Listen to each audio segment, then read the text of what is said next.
Hello mga students! Welcome again to my class. Ito na naman ang inyong gurong vlogger ng Kuwait, guro sa umaga, YouTuber, and live streamer paggabi. Today, the Gmailers will define and elaborate on hegemony so as they will discuss on how media perpetuates the dominant ideas that ruling class hold. So please check this out. Hello there once again, mailers. It's me, mail vlogger Carl. Me, Mel Vlogger Gabby. It's me, male vlogger Jiro. It's me, vlogger Jess with the Z. It's me, male vlogger Paolo. It's me, male vlogger Chess, and welcome back to our vlog number 5. So this time around, we'll be having 4 points of discussion to be found in this vlog. So our first point will be to introduce Antonio Gramsci. Our second point will be to define and elaborate upon hegemony.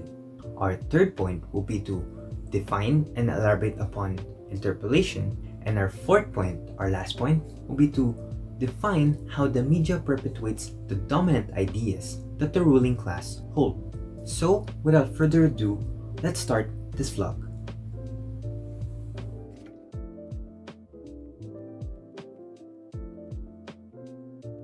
I'll be talking about Antonio Gramsci. So, Antonio Gramsci was an Italian Marxist philosopher, journalist, linguist, writer, and politician. In 1911, Gramsci won a scholarship to study at the University of Turin, sitting the exam at the same time as Palmiro Togliatti. At Turin, he read literature and took a keen interest in linguistics when he studied under Matteo Bartoli. Gramsci was in Turin as it was going through industrialization with the Fiat and Lancia factories recruiting workers from power regions, trade unions becoming established, and the first industrial social conflicts started to emerge. He was a founding member and one-time leader at the Community Party of Italy and was imprisoned by Benito Mussolini's fascist regime.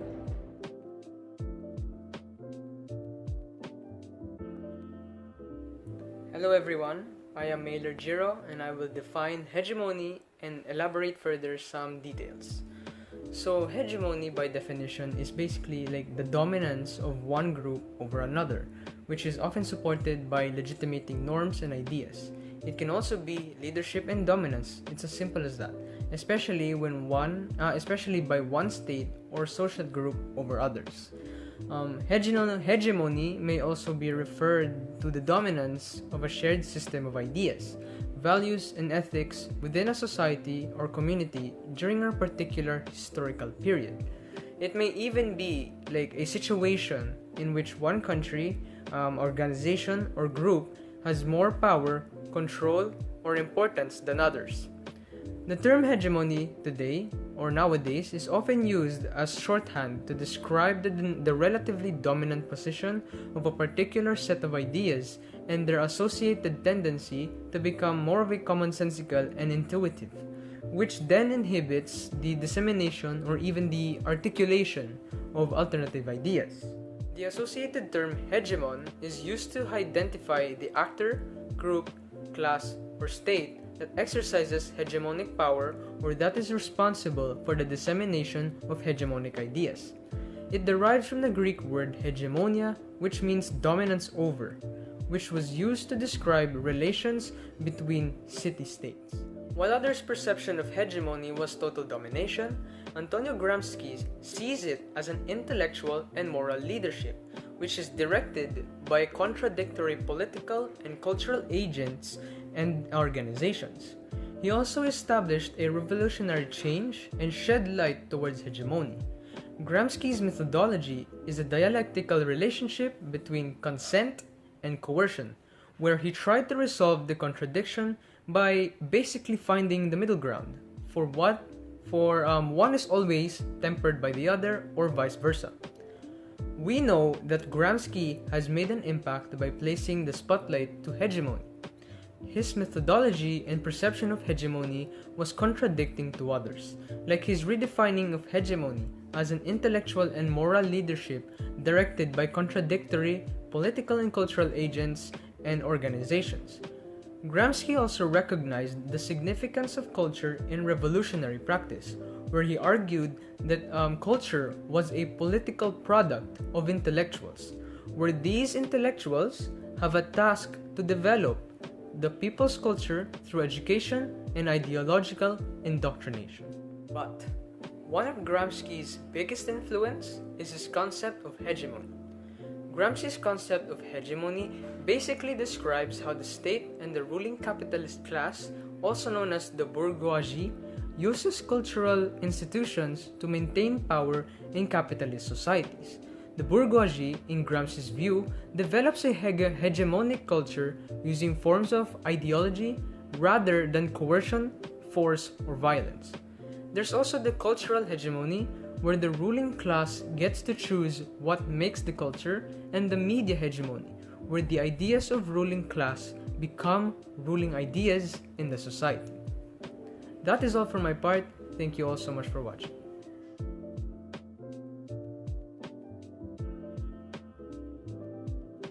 To help us define and elaborate hegemony and to discuss how media perpetuates the dominant ideas the ruling class hold, allow me to discuss about interpellation, which was then discussed as well and further elaborated in the lesson of hegemony.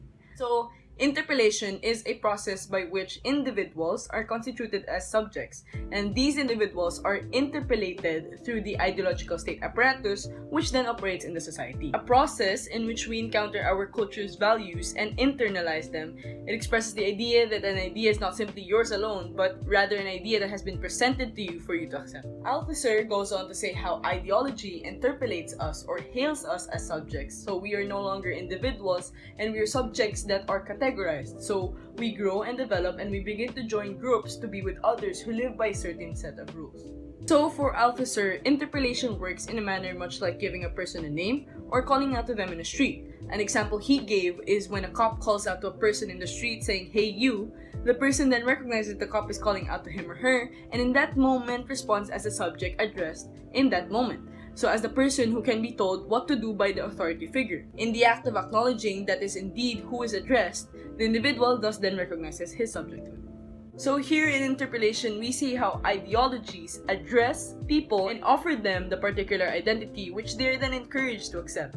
However, one is not forced to accept that role through violence because those roles are offered to us everywhere we look, or even assigned to us by culture, and they are presented in such a way that we are encouraged to accept them. This works best when it's invisible but in a consensual process, and it works best when we believe that these values are our own and reflect the most obvious and logical way to live. So now, incorporating interpellation in media, media theorist David Gonnet argues that interpellation occurs when a person connects with the media text. So when we enjoy a magazine or a TV show, for example, this uncritical consumption means that the text has interpellated us into a certain set of assumptions and caused us to accept a particular approach to the world. For example, in advertisements, interpellation may also occur wherein essentially interpellation is the process through which the viewer or reader is created by the ad.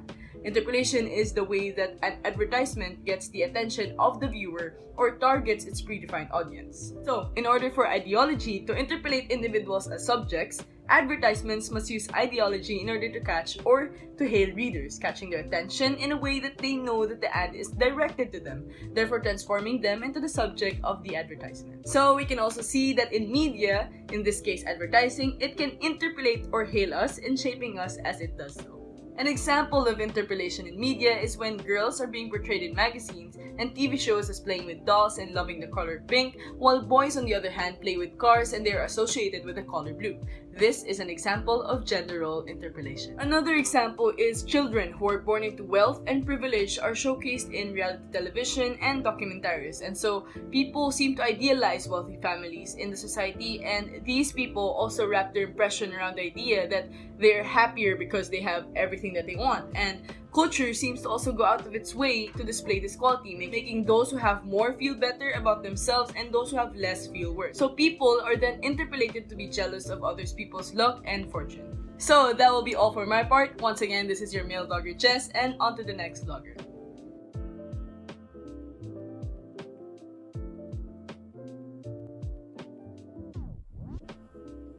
Hi, So for my part of this vlog, I will be giving an example of a dominant idea and be discussing on how the media perpetuates this dominant idea that the ruling class hold. So to first understand how hegemony works, we have to first look at its basic definition. Now, hegemony in its most basic definition is dominance with consent. Now, dominance with consent pertains to the idea that the ruling class holds power or dominion over the working class with the consent of the working class. Now, you see, back then in the old society, dominance is mostly associated with coercion.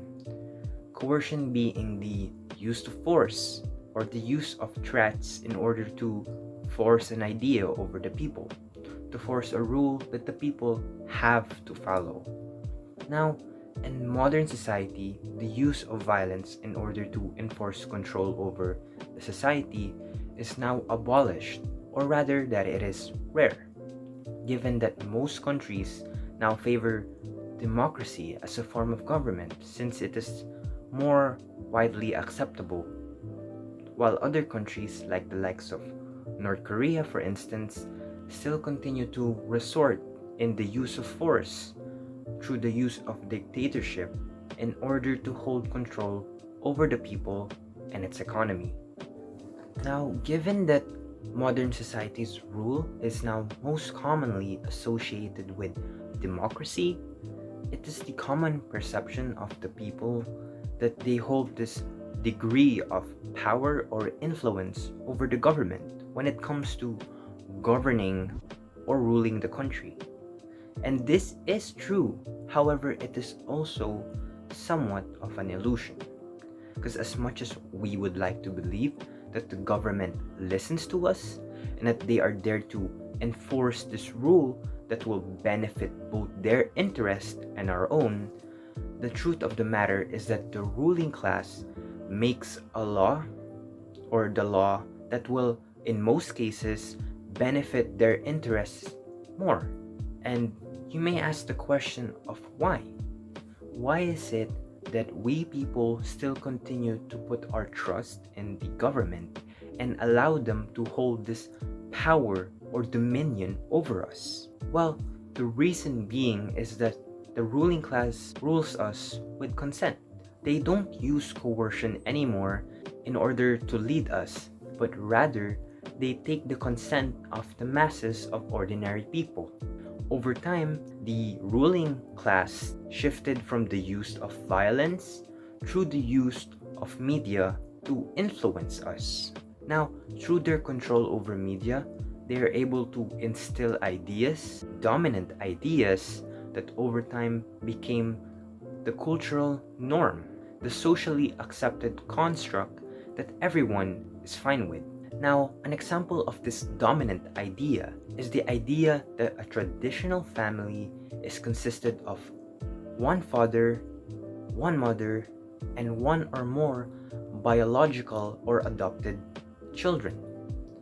Now, this idea is commonly or heavily seen in different movies, TV shows, and cartoons. And it may be subtle or hard to notice because we are very much used to this idea already for so long, since it has already been heavily represented and portrayed over the years in our exposure to the media. Now, this idea has been embedded in our culture through the media's influence over time. And we don't see it as anything else but that. We don't question it. This dominant idea was more so likely suggested by the ruling class to suit their interests, and given their influence over the media, and then the media's influence over us, we've simply come to accept that this dominant idea is the current status quo that we are prompted to follow. Hence, that is why the media is able to perpetuate this dominant idea that the ruling class holds over society. So that is all from my part in this vlog, and on to the next male vlogger.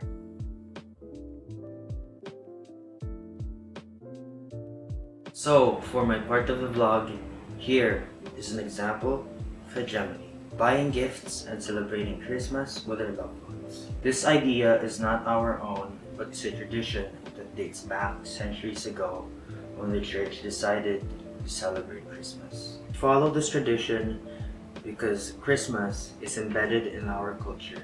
Now, Christmas is instilled in our values and beliefs. And now I'm gonna give example of how the media perpetuates the dominant ideas that is ruling. There are so many examples of dominant ideologies, particularly in the areas of political and religion. For example, in the United States, democracy or a system where political leaders and representatives are elected by the people, and the Christianity are examples of the dominant political and religious ideologies. So yes, that's it for my part.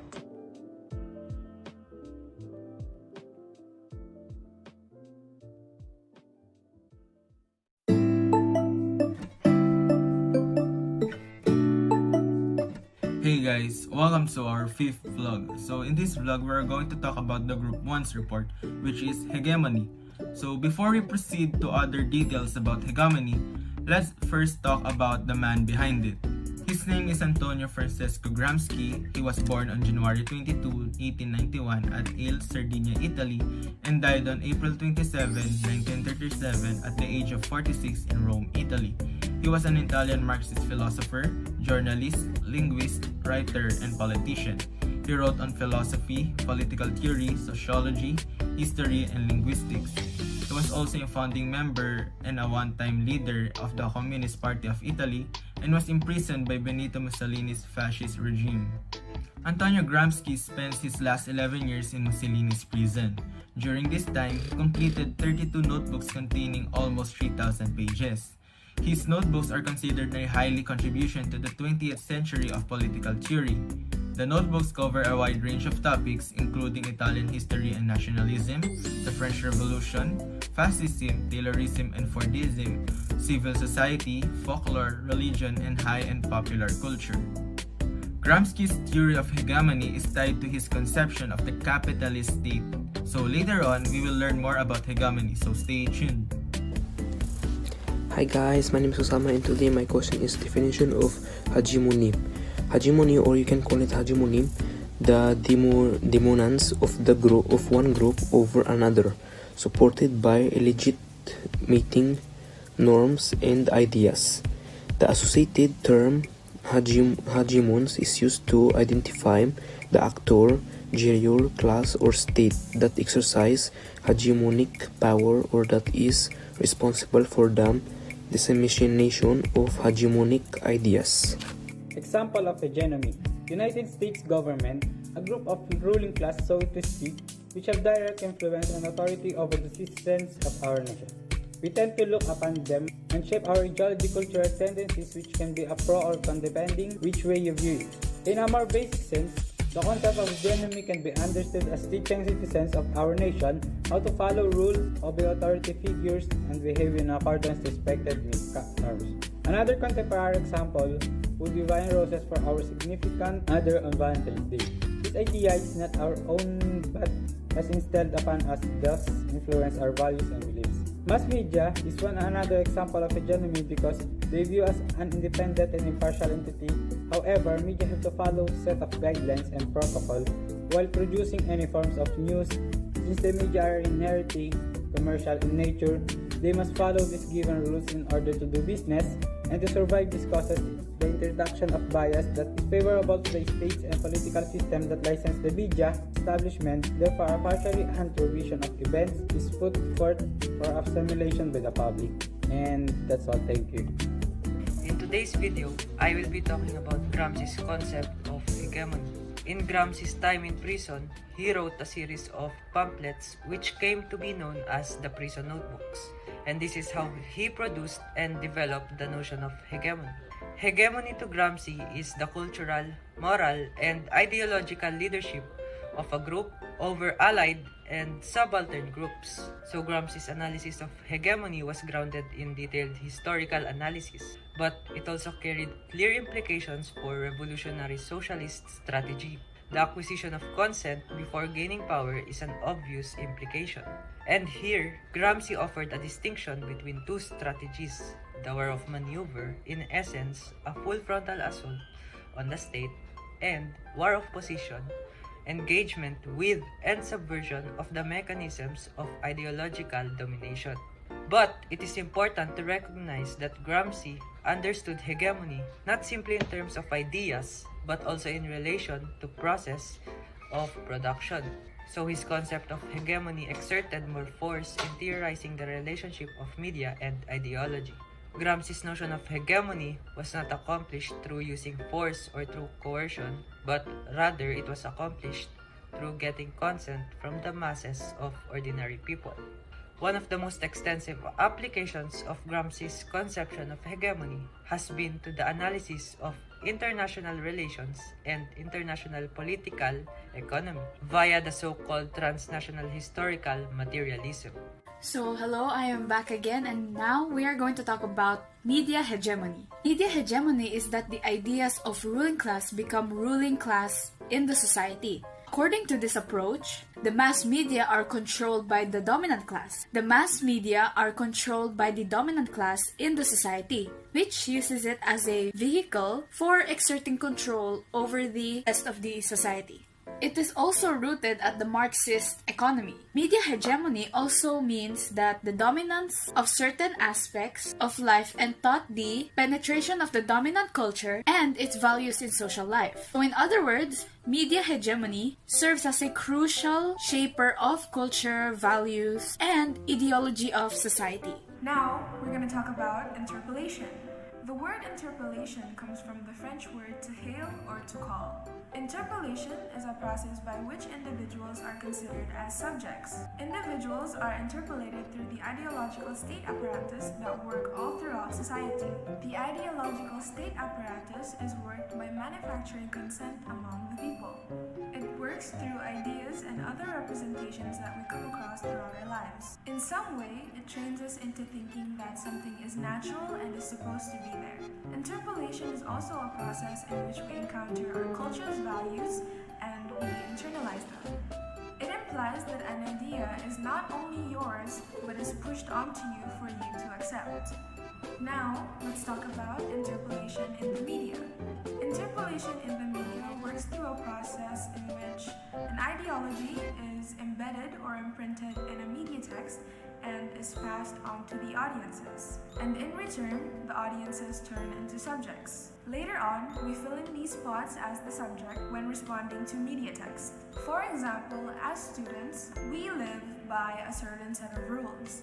In this case, it is our school's rules and policies.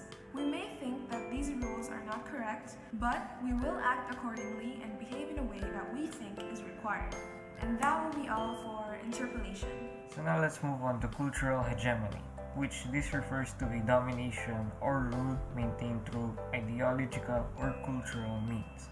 This is usually achieved through social institutions, which allow those in power to strongly influence the values, norms, ideas, expectations, worldview, and behavior of the rest of the society. Now, specifically, cultural hegemony is most strongly manifested when those ruled by a dominant group come to believe that the economic and social conditions of their society are natural and inevitable, rather than created by people with a vested interest in a particular social or economic and political orders.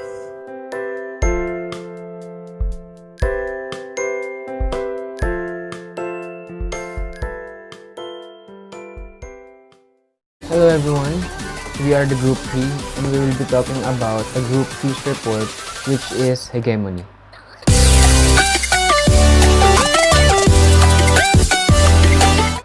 First, let's talk about who is Antonio Gramsci. Antonio Gramsci was born on January 22, 1891 on Ales, Sardinia, Italy, and he also died on April 27, 1937 at the age of 46 in Rome, Italy. Antonio Gramsci was an Italian Marxist philosopher, journalist, linguist, writer, and politician. He wrote on philosophy, political theory, sociology, history, and linguistics. He was a founding member and one-time leader of the Communist Party of Italy and was imprisoned by Benito Mussolini's fascist regime. One of his notable works is called the Prison Notebooks. He wrote more than 30 notebooks and 3,000 pages of history analysis during his imprisonment. Although the Prison Notebooks are considered a highly original contribution to the 20th century political theory, his notebooks cover a wide range of topics including Italian history, nationalism, and French Revolution, fascism, Taylorism, and the Fordism, civil society, folklore, religion, and high and popular culture. Hi guys, so for today our topic is hegemony and we're going to talk about the definition of it.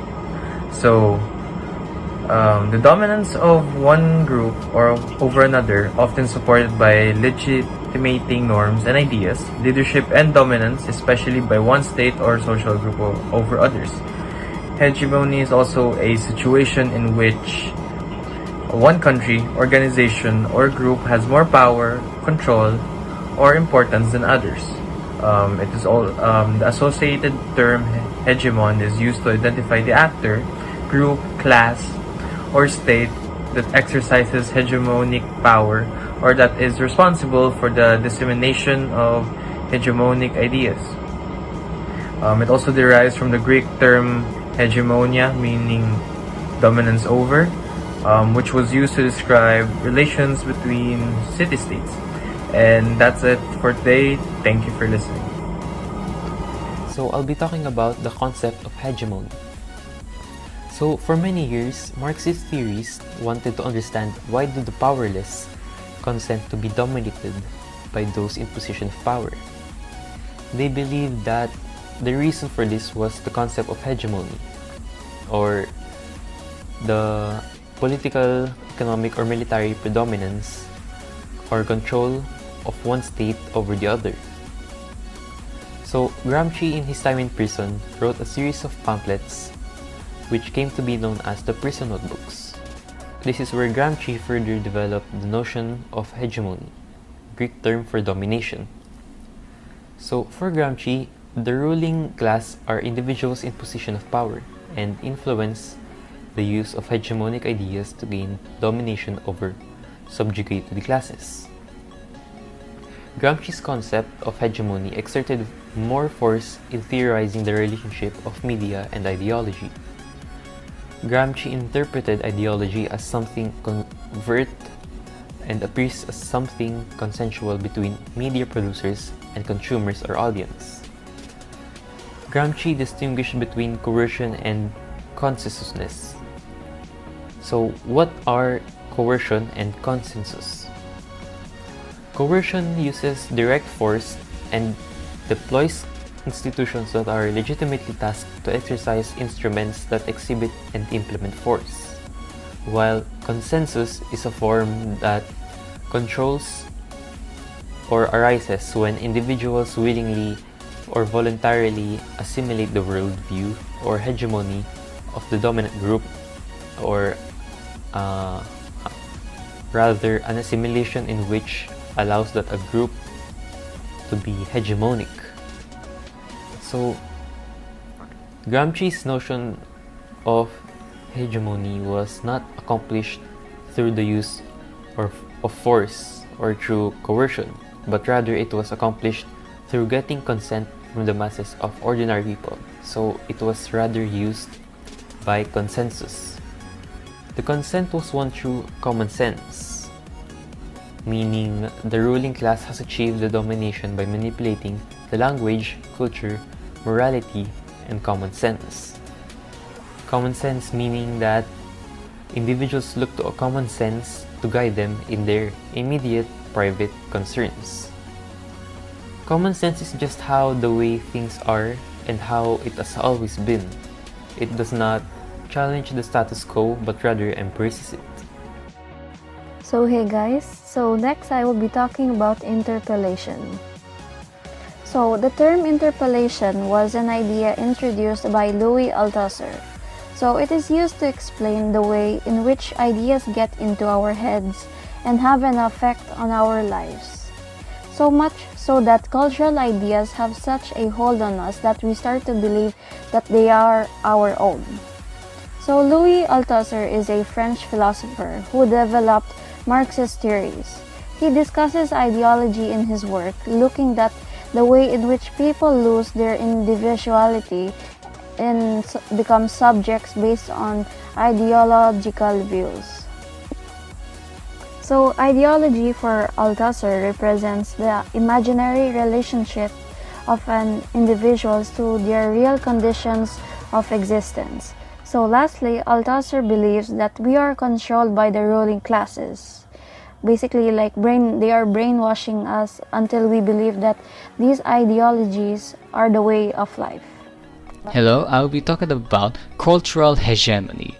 So, cultural hegemony is a philosophic and sociological concept that a culturally diverse society can be ruled or dominated by one of its social classes. In other words, cultural hegemony means the ruling class dominates a society by manipulating culture. It is based off of Marxism and its views on class structure, and the ruling class is able to control the beliefs, the explanations, perceptions, values, and more. An example of cultural hegemony is the use of schools and other institutions to preach and spread a specific point of view. Many religious institutes that do not support the sciences advocate a non-evolutionary origin of life on Earth, and promote belief in the sudden miraculous emergence of intelligent life forms due to the efforts of a deity. So that is cultural hegemony. Let's talk about media hegemony. The main principle in media hegemony is that the ideas of the ruling class becomes the ruling ideas in the society. According to this approach, the mass media is controlled by the dominant class in the society, which uses it as a vehicle for exerting control over the rest of the society. And remember that media hegemony is rooted in Marxist economies. Let's take the student government in a school for an example.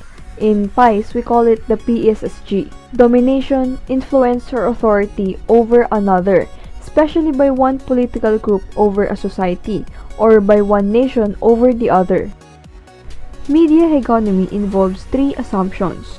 The first one is the socialization of journalists involves guideline work routines and orientation replete with dominant ideology. The second one, journalists tend to cover topics and present news reports that are conservative and supportive of the status quo. And for the third one, journalists tend to present pro-Americans and negative coverage of foreign countries, especially Third World War nations. That would be all for my part. Thank you. Hey guys, welcome to our vlog. And so today I will be discussing about the examples of hegemony. So hegemony can also be defined as the abnormal of the society. For example, the cultural structures are controlled by the dominant class and are delivered to the working class as a common sense. So that could be an example of it. The next one would be that hegemony is also a tool for socially powerful people who use cultural influence to let less powerful class to adapt in a certain social structure and culture to achieve the powerful people's best interest. So as we know that, we move on to the last example, which is mass media. Mass media is another example of hegemony because they viewed as an independent and impartial entity. However, media have to follow a set of guidelines and protocol while producing any form of news, since the media are inherently commercial in nature, so they must follow these given rules in order to do business, and to survive this causes the introduction of a bias that is favorable to the state and political system that licenses the media establishment. Therefore, a partially untrue vision of events is put forth for assimilation by the public.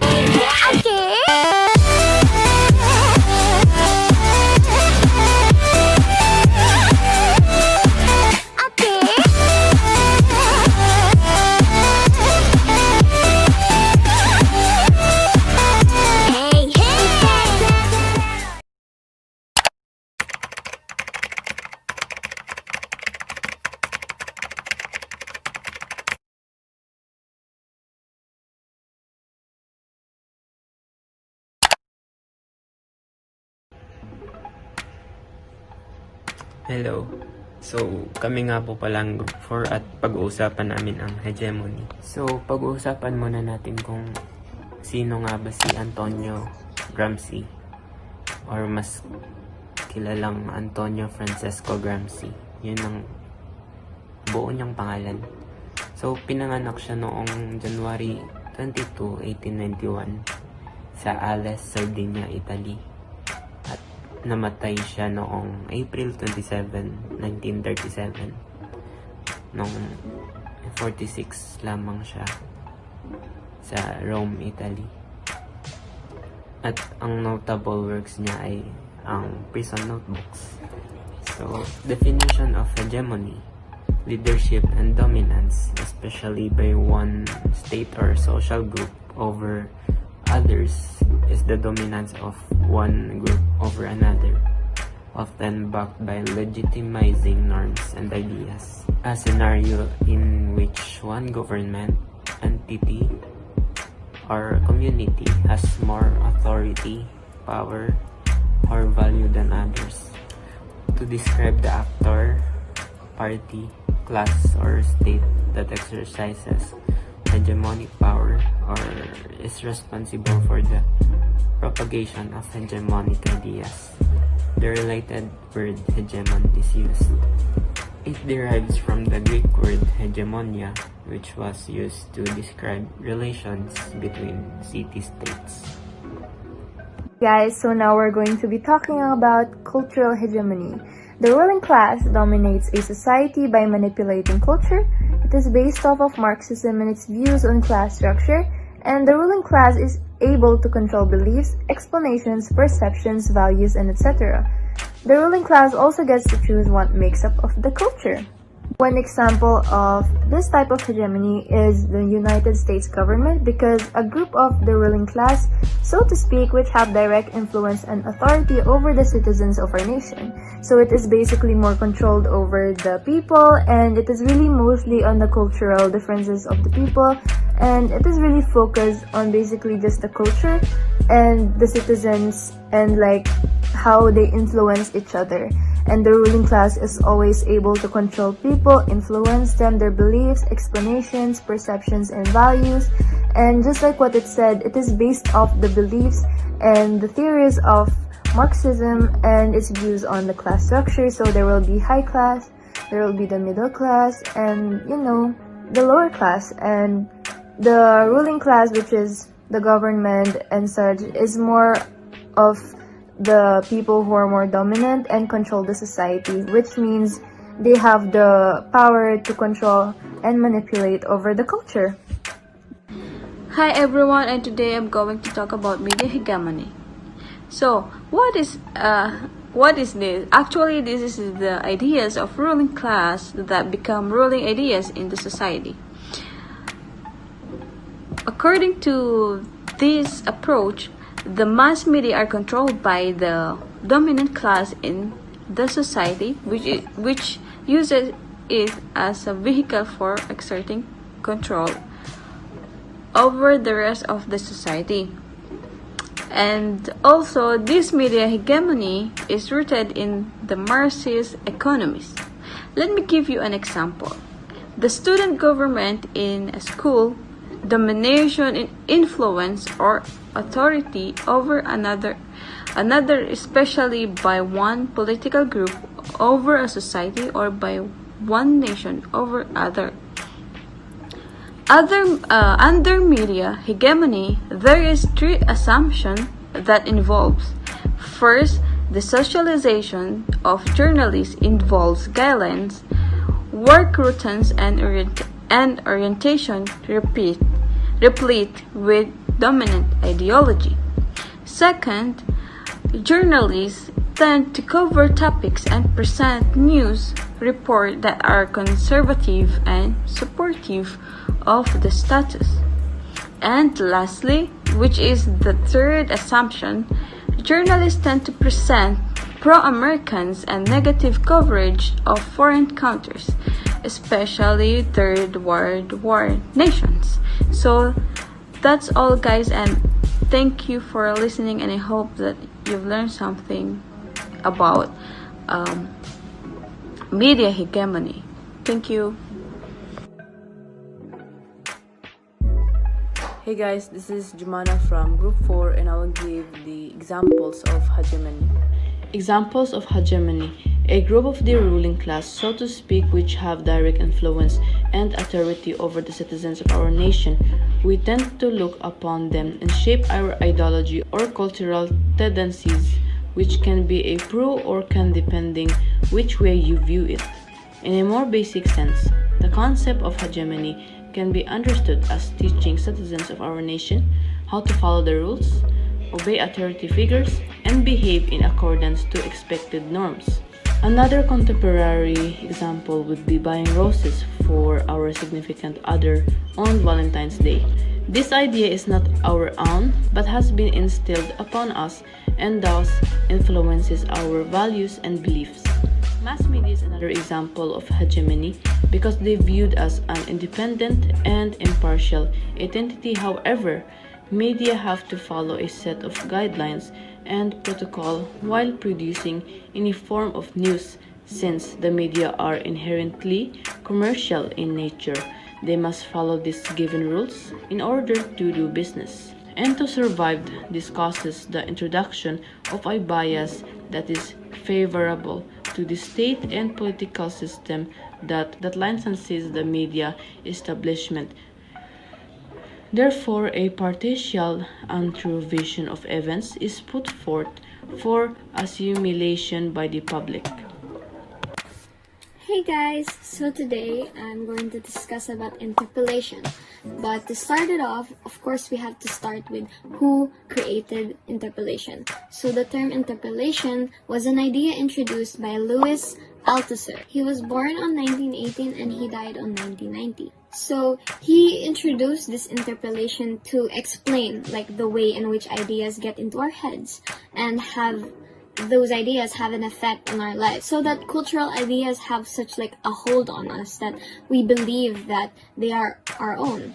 And it's like Louis Althusser is like also a French philosopher, as I forgot to mention, who developed the Marxist theories, and he discussed like the ideology in his work, which is like looking in the way in which people lose their individuality and become subjects based on ideological views. So like ideology for Althusser, like it represents the imaginary relationship of individuals to the real conditions of existence. So basically Althusser believes that we are controlled by the ruling classes, inevitably like brainwashing us until like we believe that these ideologies are the way of life. So moving back to what I have said earlier, which is the ideological agencies, and Althusser believes that there are like several establishments in society that like reinforce stereotypes and discrimination, and those include yung mga religion, education, the family, the popular culture, and even the mass media. Moving on to the apparatuses of power, it's like Althusser like argues that the process of interpolation works best when it is invisible, or like when individuals accept culture notion as though they are obvious or natural, when it seems natural. For instance, that like parang men, they act one way and women act another. So it's like interpolation works best when individuals give no thought to like being interpolated in the first place. And so Althusser basically gives the assimilation that happens in two ways. That is through repressive means and through ideological means. And that will be further discussed by my groupmate, Gian. Thank you. Hi guys! So now I'm going to be further explaining the topic of interpolation. And I'm going to be doing that by first giving definitions to two specific state apparatuses. So one of them is the repressive state apparatuses and the other is the ideological state apparatuses. And I'm doing this because state apparatuses are basically correlated with interpolation. State apparatuses are mechanisms that people apply when delivering media, and these are certain approaches to its viewers and other people in society. So as I said before, the first state apparatus we're going to be tackling on is the repressive state apparatuses. These are mechanisms of power that force us into our place. These mechanisms operate through threats of punishment or through explicit demonstration of power. RSAs include armies, police, prisons, or any outright threat of violence. So from that last statement right there, we can clearly see that this is a more forceful approach. And next is the ideological state apparatuses. So these work by manufacturing consent among individuals. These operate through ideas and representations that we encounter throughout our lives, training us and conditioning us in certain attitudes and behaviors that we are led to believe are natural. ISAs include large social institutions that train us in thinking in a certain way and bring us into ideology. Schools, families, churches, toys, art, movies, books, advertising, music, television, fashion, gaming, technology, etc. So this is a more friendly approach. Simple as that. And next, we are gonna be talking about the "Hey you." So further definition. You're gonna understand why I said that. So interpellation. It is a process by which individuals are constituted as subjects. Individuals are interpellated through the ideological state apparatus which operate in society. It is a process in which we encounter our cultures, values, and internalize them. Interpellation expresses the idea that an idea is not simply yours alone, but rather an idea that has been presented to you for you to accept. So right here we're gonna see the word interpellation comes from the French verb to hail or to call. Hence, from the definition I said, "Hey you." Alright? So now we're gonna be talking about interpellation in media, how it is applied. So interpellation is the process by which the ideology embedded in media texts is passed on to the audiences, wherein they are turned into new subjects. Texts address us in particular ways. We are then interpellated or hailed by texts. We then fill in subject positions when responding to those texts. And to sum up, interpellation occurs when a person connects with a media text. When we enjoy a magazine or TV show, for example, this uncritical consumption means that the text has interpellated us into a certain set of assumptions and caused us to tacitly accept a particular approach to the world. So this basically means that they make us believe in something, and yeah, that is how media is being delivered in interpellation. That would be all for my topic. For many years, Marxist theorists wanted to understand why do the powerless consent to be dominated by those in the position of power. They believed the reason for this was the concept of hegemony, the political, economic, or military predominance or control of one state over the other. Gramsci was a key figure in Italian communism towards the beginning of the 20th century. As such, when Benito Mussolini came to power, he was put behind bars and died after 11 years in prison. Gramsci, in his time in prison, wrote a series of pamphlets which came to be known as the prison notebooks. This is where Gramsci further developed the notion of hegemony, which is the Greek term for domination. Gramsci's concept of hegemony exerted more force in theorizing the relationship of media and ideology. Gramsci interpreted ideology as something covert and appears as something consensual between media producers and consumers or audiences. He also distinguished between coercion and consensus. Coercion uses direct force and deploys institutions that are legitimately tasked to exercise instruments that exhibit and implement force, while consensus is a form of control that arises when individuals willingly or voluntarily assimilate the worldview or hegemony of the dominant group, which is an assimilation in which allows the group to be hegemonic. Gramsci's notion of hegemony was not accomplished through using force, or through coercion, but rather it was accomplished through getting consent from the masses of ordinary people, and this consent was won through using common sense. Gramsci asserts that the ruling class uses consensus rather than naked coercion. He also argued that while ruling classes can acquire and maintain power both through coercion and consent, the latter is still the more effective and judicious option. Consent is the operative word if we truly want to appreciate the concept of Gramsci's hegemony. Consent is gained through subtle negotiation, won through ways of gaining cultural leadership over the members of society.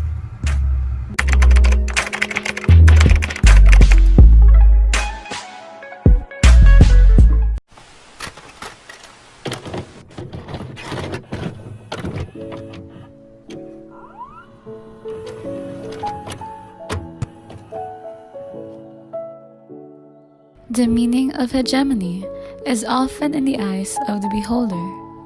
Hegemony, the dominance of a shared system of ideas, values, and ethics within a society or community during a particular historical period. According to Cambridge Dictionary, hegemony is described as the position of being the strongest and most powerful, and therefore able to control others. Hegemony is the central idea among by which Antonio Gramsci established a humanistic, neo-Marxist approach to revolutionary change. Instead of subordinating the superstructure of ideas to the force of the economic base, Gramsci empowered the influence of ideas over Marxism's economic determinism. So this video will also talk about cultural hegemony, media hegemony, and lastly, interpellation. So, let's get started.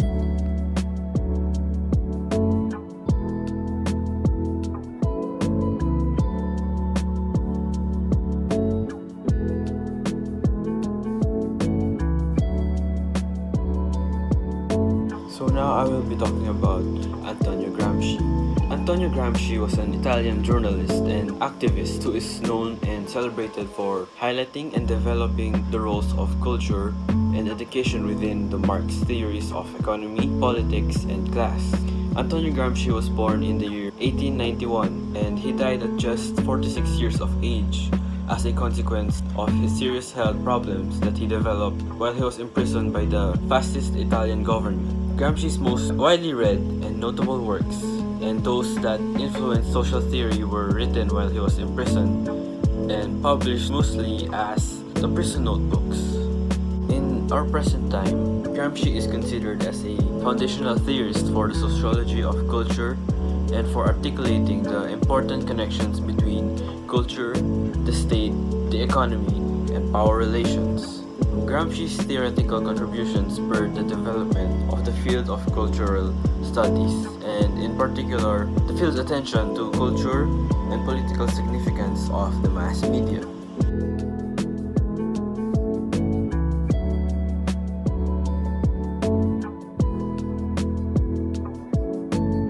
So now I'll be talking about the definition of hegemony. Hegemony is defined as the dominance of one group over another, often supported by legitimating norms and ideas, leadership and dominance, especially by one state or social group over others. It can also be defined as a situation in which one country, organization, or group has more power, control, or importance than others. The associated term hegemon is used to identify the actor, group, class, or state that exercises hegemonic power and that is responsible for the dissemination of hegemonic ideas. The word hegemony is derived from the Greek term hegemonia, which means dominance over, which was used to describe relations between city-states.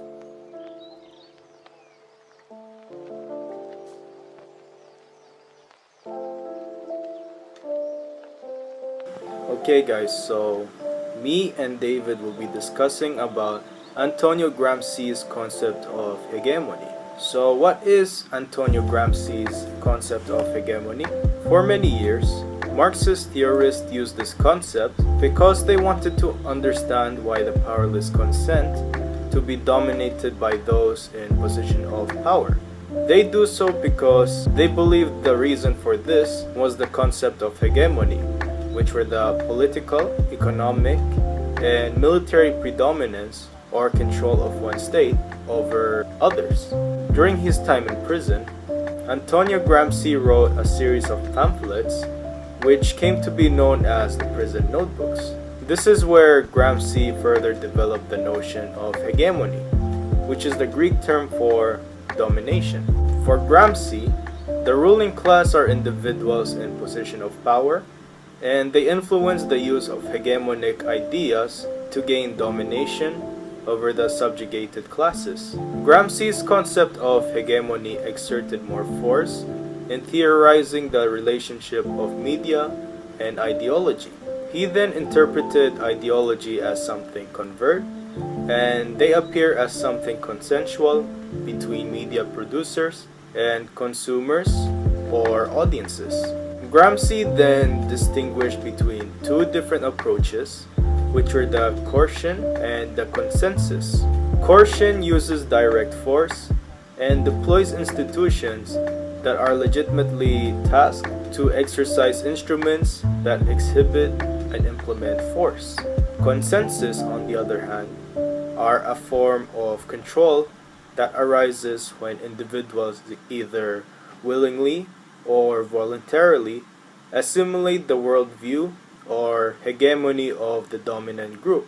This is an assimilation in which allows that group to be hegemonic.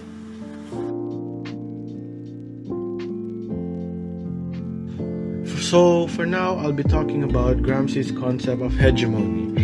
So Gramsci's notion of hegemony was not accomplished through using force or through coercion, but rather more than accomplishing it through getting consent from the masses of ordinary people. And this consent was won through using common sense. The ruling classes achieved domination by manipulating language, culture, morality, and common sense. And as we all know, common sense means the way that the individuals look to a common sense to guide them into their immediate private concerns. Common sense is just how the way things are and how it's always been and how it's always gonna be, and it doesn't challenge the status quo but rather it embraces it. And also according to Gramsci's concept of hegemony, it also asserts that the ruling class uses consensus rather than naked coercion. Gramsci argued that while ruling classes can acquire and maintain the power through both coercion and consent, the latter is still more effective than the judicious option.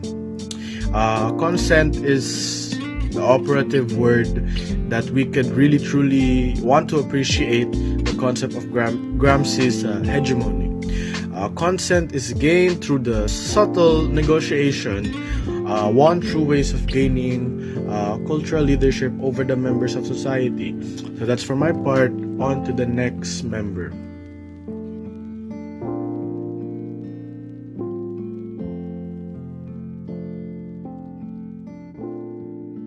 Hi, I'm going to be talking about cultural hegemony.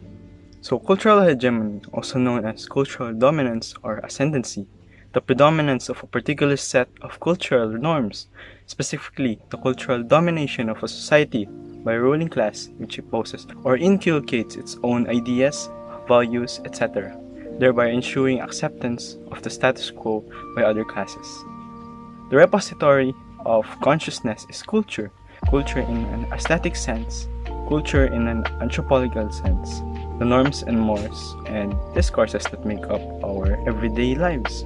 Culture in this sense is what allows us to navigate our world, guiding our ideas of right and wrong, beauty and ugly, just and unjust, possible and impossible. So the power of cultural hegemony lies in its invincibility. Unlike a soldier with a gun or a political system backed up by a written constitution, culture resides within us. It doesn't seem political, it's just what we like, or what we think is beautiful, or what feels comfortable. wrapped in stories and images and figures of speech. Culture is politics that doesn't look like politics and is therefore a lot harder to notice, much less resist. When a culture becomes hegemony, it becomes common sense for the majority of the population. Thank you.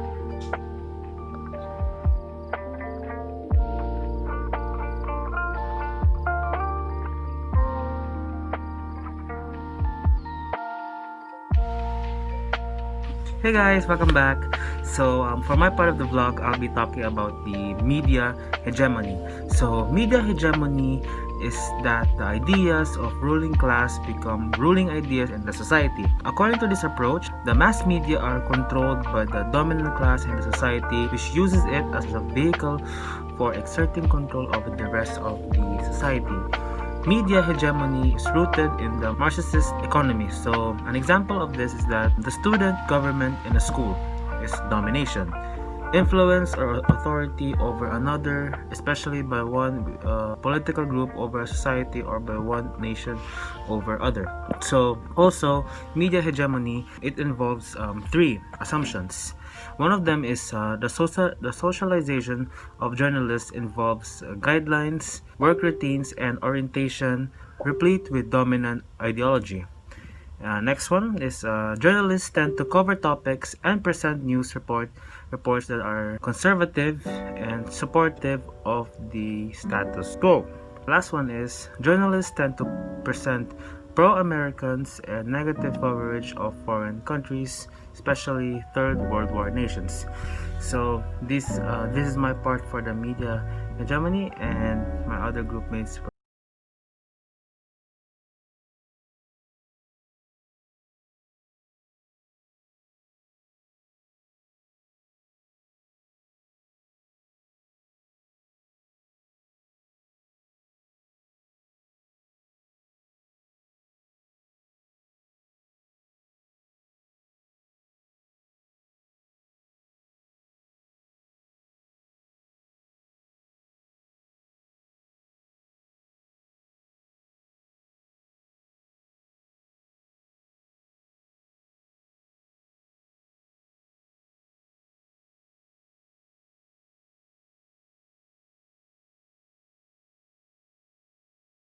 During Valentine's, but it is not our own idea.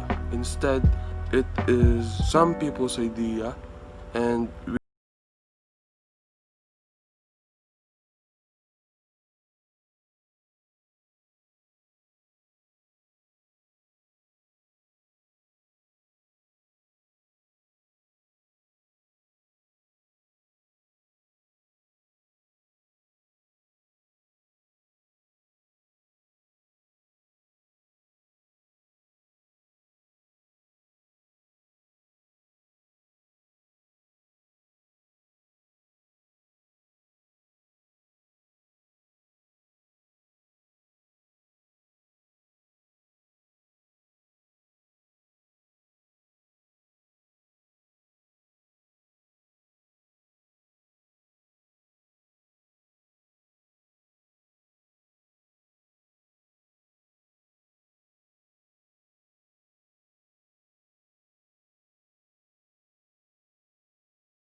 talking about interpolation with the apparatuses of power.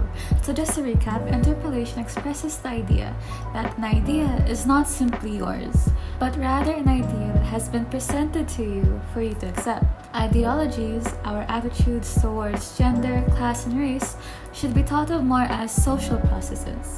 As accepting or not accepting a culture's given attitudes places one in a particular relationship with power. So for Althusser, interpolation works in a manner much like giving a person a name, or calling out to them in the street. That is, ideologies addresses people and offer them a particular identity which they are encouraged to accept. However, one is not forced to accept that role through violence, because those roles are offered to us everywhere we look, or even assigned to us by our culture. They are presented in such a way that we are encouraged to accept them. This works best when it is invisible, but consensual process. It works best when we believe these values are our own and reflect the most obvious logical way to live.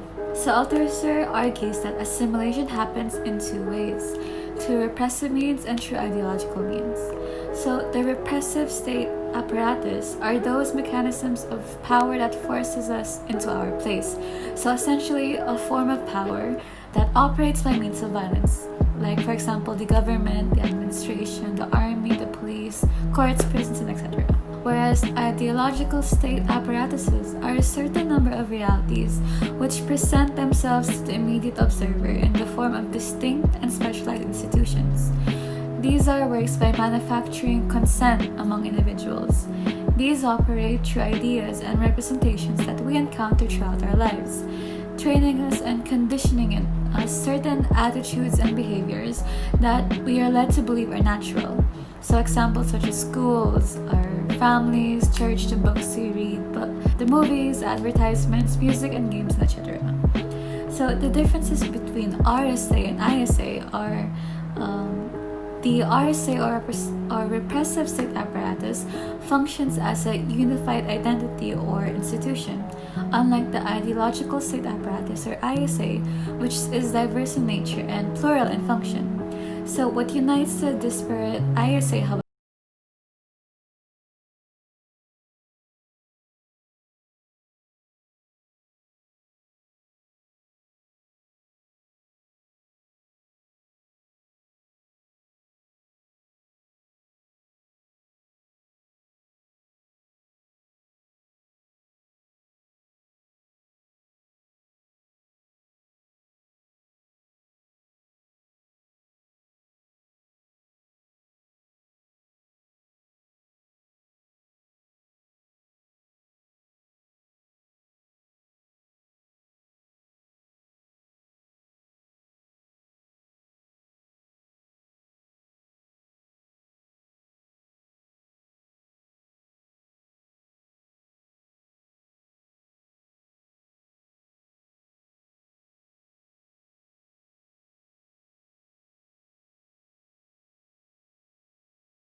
agreement within a group. Next, we have cultural hegemony, wherein the ruling class dominates a society by manipulating culture. And more specifically, we have TLDR, where the ruling class gets to choose what makes the culture. Media hegemony, on the other hand, are the ideas of ruling class becoming the ruling ideas in society. So lastly, interpolation, a process in which we encounter our culture's values and internalize them. This idea was introduced by Louis Althusser and explained the way in which ideas get into our heads and have an effect on our lives. He believes that we are controlled by the ruling class and argues that the apparatuses of power assimilate in two ways, through repressive means and through ideological means. So that's it for our vlog. So to recap, we tackled hegemony and interpolation. So I hope you learned something, and thank you and bye-bye.